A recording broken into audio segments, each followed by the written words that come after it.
Saudara, 3 kali sudah penyidik Polda Metro Jaya memanggil Ketua KPK Firly Bahuri untuk diperiksa. Namun Firly mangkir dengan beragam alasan. Pegiat anti korupsi menilai tindakan Firly ini seolah menantang penyidik. Polisi pun didorong untuk menuntaskan kasus ini dengan transparan.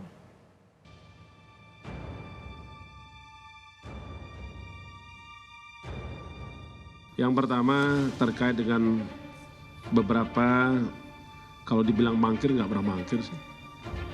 Kenapa saya katakan tidak mangkir? Karena ketidakhadiran kita beri surat. Kita beri surat ke Biro Hukum, pendamping KPK, Korsub datang ke Polda Metro. Ini tidak pernah itu mangkir.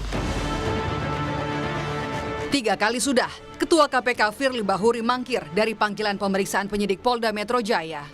Pada panggilan terakhir, Selasa 14 November lalu, Firly tak hadir dengan alasan sudah ada jadwal klarifikasi dengan Dewan Pengawas KPK. Padahal, Dewas sudah menjelaskan tak ada panggilan untuk Firly di tanggal 14. Dewas sebenarnya memanggil Firly pada Senin 13 November, namun Firly juga tak hadir dan mengonfirmasi akan hadir di tanggal 14. Kita sudah komunikasikan, tadi sudah saya sampaikan. Kita sudah komunikasikan bahwa saya akan datang tapi bukan hari ini. Karena sebenarnya hari ini jadwal saya adalah menghadiri undangan Dewas. Tetapi Dewas sudah ngirim surat tadi. Bahwa hari ini beliau seluruh Dewas tidak ada. Ya kalau Anda mau ikut ke Dewas, saya mau ke sana ini setelah ini. Pastikan ada nggak? Benar-benar. Tapi surat yang sudah kita terima, di Dewas diagendakan berikutnya. Sedangkan untuk pemenuhan kehadiran saya di Polda Metro, itu pun sudah kami komunikasikan oleh karena hukum, nanti Anda ikuti. Dan waktu dekat ini kita akan hadir. Oke, memenuhi pemanggilan daripada Polda Metro Jaya. Jadwal pemeriksaan hari ini, tapi Firly... Loh, kan kami kan mengundang. Yang harus memberikan konfirmasi kan dari sana, kan? Oke. Bener nggak? Berarti kemungkinan besar akan ada penjatuhan ulang pasca hari Selasa, Bu? Ya nanti kita lihat ya. Nanti kalau tidak hadir kan akan didiskusikan di Dewas ya.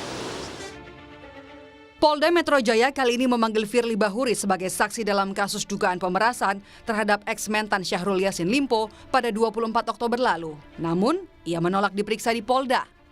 Akhirnya, Firly diperiksa di Barreskrim Polri. Namun, Firly hanya hadir dalam pemeriksaan pertama ini saja. Karena dalam 3 panggilan setelahnya, Firly selalu mangkir dengan beragam alasan. Mulai dari memilih roadshow KPK ke Aceh ketika dipanggil pada 7 Oktober, hingga memimpin konferensi pers di KPK pada Selasa lalu. Firly juga pernah mangkir dari pemeriksaan, namun beberapa hari setelahnya justru terlihat tengah bermain bulu tangkis.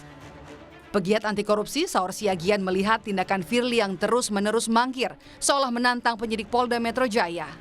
Saur mendorong penyidik segera menetapkan status Firly sebagai tersangka. Kalau saya baca malah Firly Bahuri itu nantang-nantangin penyidik Polda. Saya tidak tahu bagaimana sangat terang benderang saudara Firly nantangin. Kalau kita lihat jarak Polda kemudian dengan Kuningan, saya pernah paling tidak 10 menit. Artinya tidak ada alasan bahwa saudara Firly ada di Jakarta untuk tidak memenuhi panggilan daripada penyidik Polda Metro Jaya. Oleh karena itu saya dorong kalau memang penyidik sudah cukup bukti tanpa lagi diperiksa, cukup umumkan dia sebagai tersangka. Kalau Bang Saur, kejadian ini bisa menimbulkan dugaan adanya siasat dari Firly Bahuri tidak menurut Anda, Bang Saur? Saya lihat sangat terang benderang. Jadi dengan ini ditunda-tunda, dia cari manuver-manuver, dia cari upaya-upaya untuk menggertak-gertak daripada kawan-kawan di Polda, meminta supaya diperiksa di Mabes, dia tidak pernah datang. Saya kira di Karyoto sebagai Kapolda bukanlah orang yang bisa digertak-gertak menurut saya. Total, 86 orang saksi dan 8 orang ahli telah diperiksa dalam perkara ini. Saksi yang diperiksa termasuk pelapor Syahrul Yassin Limpo, sementara 8 ahli terdiri dari ahli hukum pidana, pakar mikroekspresi, dan ahli multimedia. Walaupun kasus ini disebut sudah naik ke tahap penyidikan, tetapi polisi belum menetapkan tersangka.